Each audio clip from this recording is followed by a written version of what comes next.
ते दूध ज्यावेळी इंग्रजी माध्यमाच्या शाळेमधील मुलांना दिलं गेलं तर त्याच्यामध्ये आळ्या असल्याचं आढळून त्या ठिकाणी आलं आणि त्याच्यानंतर आम्ही त्याची कळल्यानंतर पाहणी करण्याकरता गेलो तर पाटील साहेब तुम्हाला पटणार नाहीत,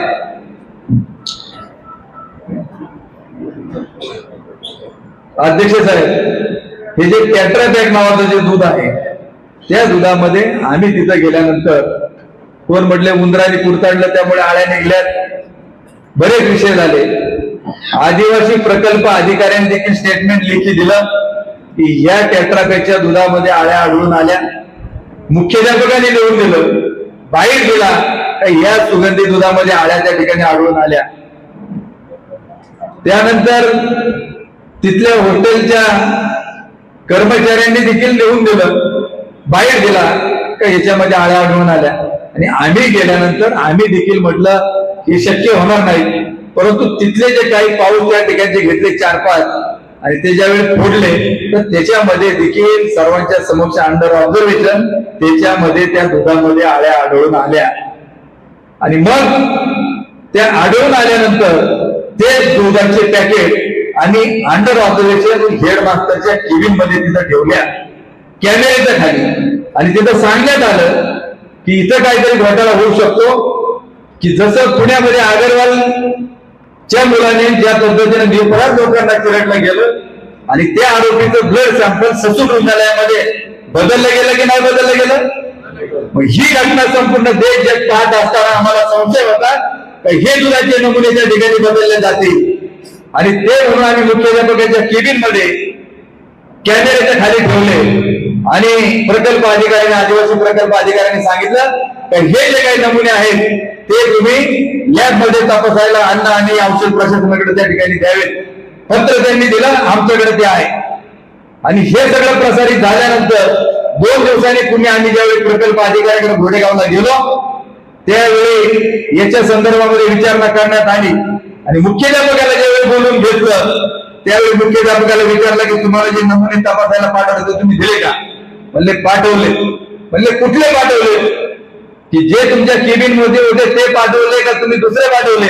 म्हणले माझ्या केबिन मध्ये आता वाद जादा येत होता, मी ते बाजूला ठेवले आणि दुसरेकडचे नमुने त्या ठिकाणी पाठवले. आणि आम्हाला त्याच्यामध्ये आम्ही सांगितलं की हे तुमचं वागणं बरोबर नाही. ज्यावेळी सोयाबीन मध्ये आळ्या आढळल्या त्यावेळी 55 समक्ष नमुने सॅम्पल घेण्यात आले आणि आता परस्पर ज्याच्यामध्ये ज्या सॅम्पल मध्ये आल्या होत्या ते बाजूला त्या ठिकाणी काढले आणि दुसरा सॅम्पल त्या ठिकाणी घेण्यात आला.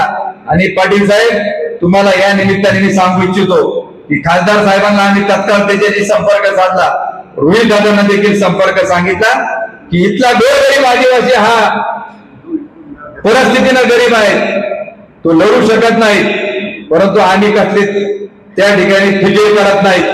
आम्ही काही घेऊन बरोबर घेऊन आलो नाही आणि आम्हाला काही बरोबर घेऊन जायचं नाही.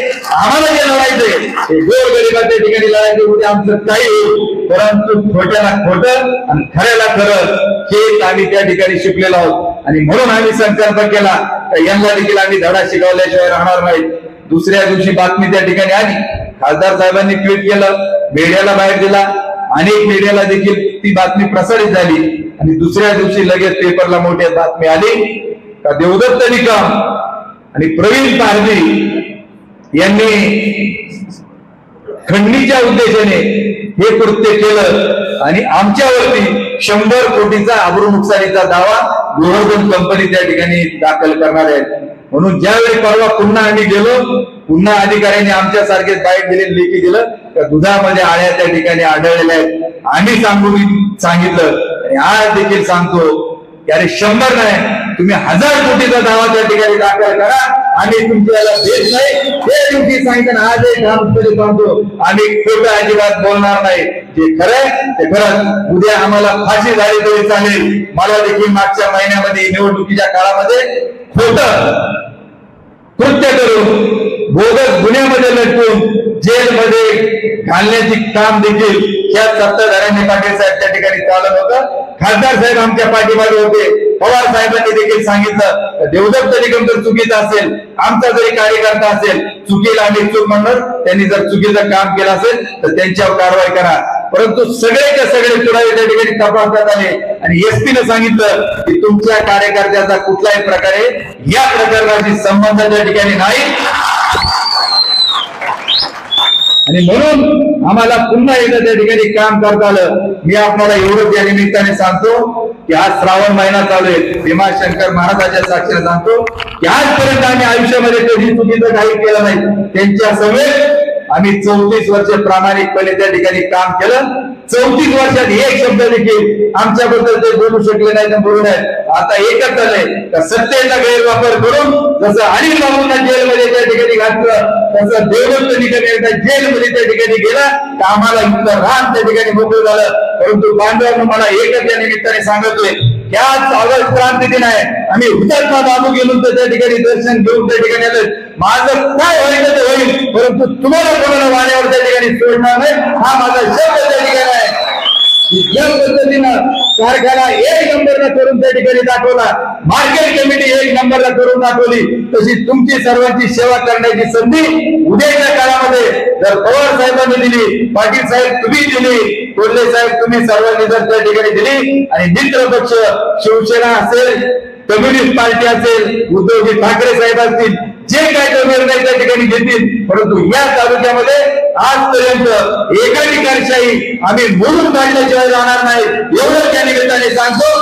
या तालुक्याचा लोकप्रतिनिधी हा महाविकास आघाडीचाच असेल, एवढं त्या निमित्ताने सांगतो आणि थांबतो.